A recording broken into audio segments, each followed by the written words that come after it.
Hola, muy buenas noches, ¿cómo les va? Acá estamos nuevamente en ¿Qué fue de tu vida? Nueva temporada. Como ustedes saben, hemos incorporado las perlitas del archivo del noticiero de Canal 7 y vamos a ver ahora a Jorge Luis Borges en este programa dedicado a los 70, a un Jorge Luis Borges de aquel momento, hablando sobre el origen de su apellido.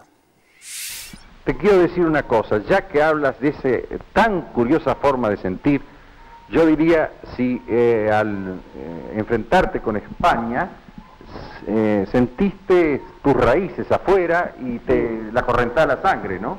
Pero la sentí naturalmente porque sentí, bueno, que yo estaba ahí, pero que también por ahí andaban los Acevedo, los Garay, los Suárez, los Soler, en fin, no quiero dedicarme a un catálogo de apellidos. A mí me sucedió eso, porque yo no tengo nada más que por la línea paterna, franceses, todo el resto somos castellanos, catalanes, vascos, en fin. Sí, bueno, yo tengo sangre vasca también, sí, por el lado de los Aedo, creo que te acordarás de Esther Aedo, sí, mi prima, ¿no? Casado con Enrique Amorín. Mi madrina era una hija mía. Ah, bueno. Casada con el gran novelista Enrique Amorín, ¿eh? Sí, con el gran novelista Enrique Amorín, sí. Uruguayo. Sí, y Borges es apellido portugués. Es un apellido tan común como López. Lo veo de vez en cuando en Brasil y pues... Cuando los comunistas me dicen que soy un poeta burgués, les digo, no solo soy un poeta burgués, sino que soy el poeta, llamémoslo así, Borges. De modo que lo llevo en el apellido, ¿no? Estamos hablando de los años 70 y una característica muy interesante, muy novedosa, ¿no? De aquel humor que empezaba a ser disruptivo en los 70 fue el Café con Ser y para eso estamos con Eda Díaz. Eda Díaz, ¿qué tal? ¿Qué tal? ¿Cómo te va? Muchas gracias por venir. No, por favor. Qué mejor para hablar del Café con Ser, ¿no? De aquella cosa que empezó por ahí con Gel Valentino, ¿no? Empezó en el 66, en realidad después se incluyó dentro del Café con Ser porque la denominación Café con Ser fue posterior, fue del 70, ¿no?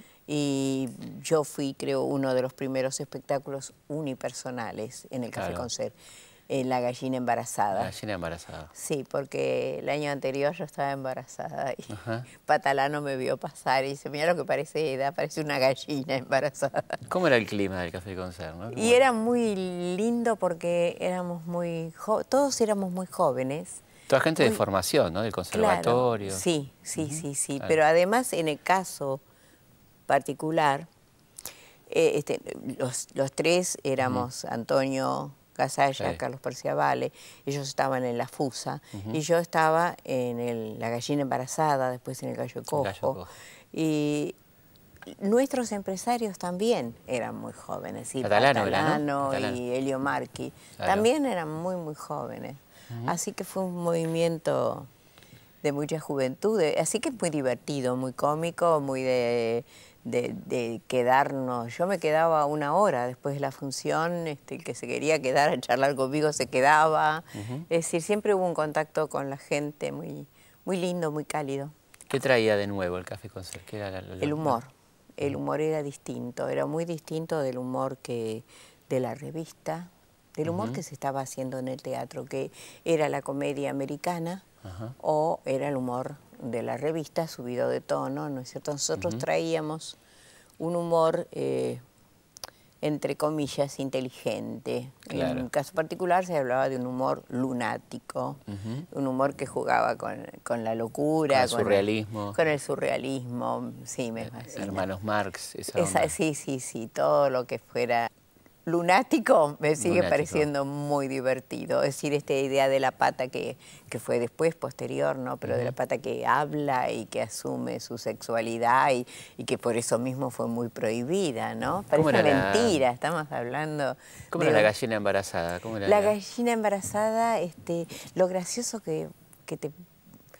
me parece que es muy gracioso, que en un diario... No sé si puedo decir cuál. Sí, por supuesto. La Nación. Nos imaginábamos. No decía la Gallina Embarazada, decía La Gallina Embar. Ay, qué bueno. Puntos suspensivos, porque embarazada imposible, ¿no? Claro. ¿Cómo iba a decir eso?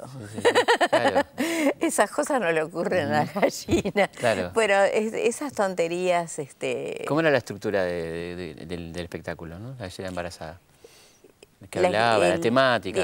Bueno, mira, era una diva, yo era una diva, que entraba al compás de la marcha triunfal de Aída, así como si fuera a casar, ¿no? Ajá.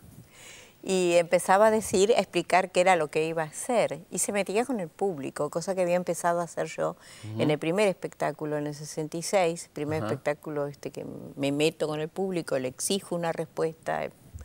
Y bueno, después de eso cambiaba y se transformaba en una vedette, que era una sátira de Tel Rojo en realidad. Claro. Es decir, la vedette que había triunfado en España, pero que ella hablaba con acento santiagueño. Y después finalmente aparecía una bebita que pensaba en voz alta en realidad.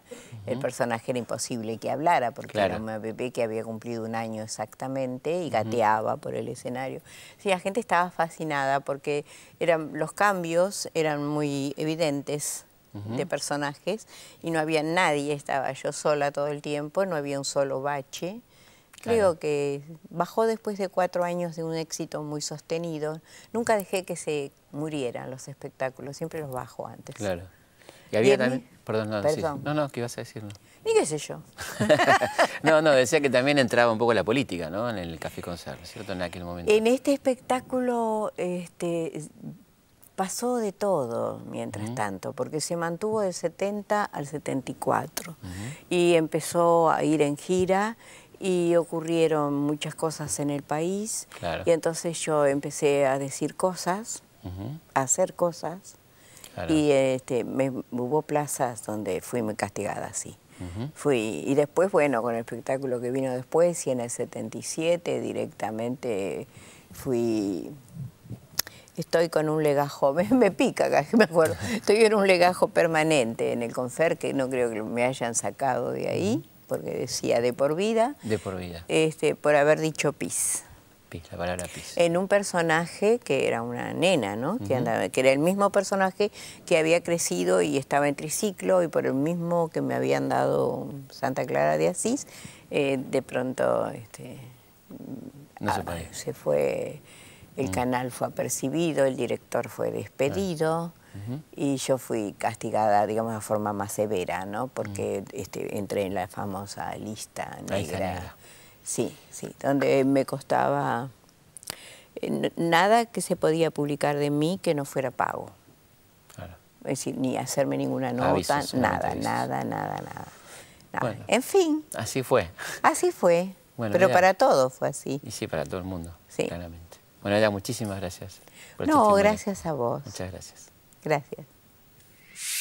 ¿Cuántos recuerdos con Eda Díaz? Me acuerdo que la fui a ver adolescente a un lugar que era muy chiquito, una casona vieja, donde empezaba su carrera con Carlos Perciabel y Antonio Gasalla y Nora Bley. El espectáculo de Café Concert se llamaba Gel Valentino. Luego le seguí su carrera en La Gallina Embarazada y muchos otros Café Concert. Y gente que también comenzó en el Ditela y llegó al Café Concert enseguida fue Lelutier.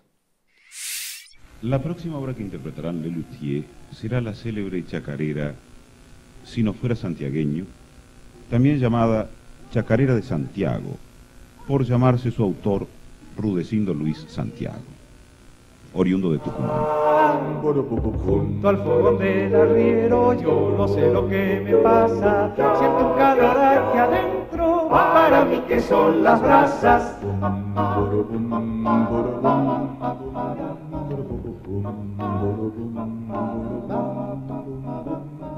Cuando salí de Santiago todo el camino he llorado, lloré porque había dejado todo el camino mojado.